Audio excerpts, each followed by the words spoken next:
You mentioned New Sure. York. Bernie Sanders wants... My home state. Your home state, and her home state now. Bernie Sanders wants a debate here before the April primary. You going to agree to it?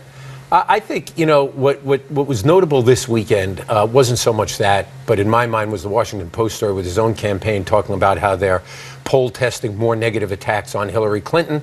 They're talking about running harsher negatives now. We saw them run negative ads. Don't distract here, Joel. I think the real question is not whether we're going to debate. Why wouldn't you debate? Because I think the real question is what kind of campaign is Senator Sanders going to run going forward? He pumped $4 million in the weekend before March 15th.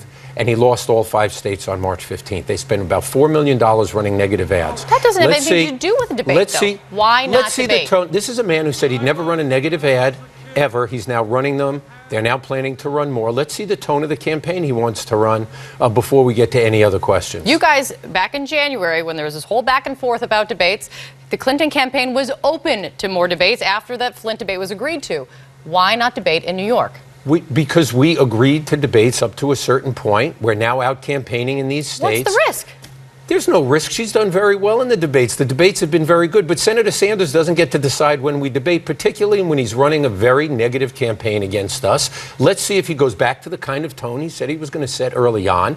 If he does that, then we'll talk about debates. But we're not going to talk about it. So no chance of a New York debate? I didn't say that. I said we're not going to talk about it. We're going to see what kind of tone he sets. If his campaign wants to run the kind of negative campaign and run negative ads like they did in North Carolina, in Illinois, all over the country on March 15th, that's going to be disappointing to a lot of Democrats who feel we have to start focusing on Republicans, whether it's Donald Trump or Ted Cruz, and about our differences so we win in November. That's what Democrats ought to be doing. That's what she's doing. Real quick, because always we're out of time.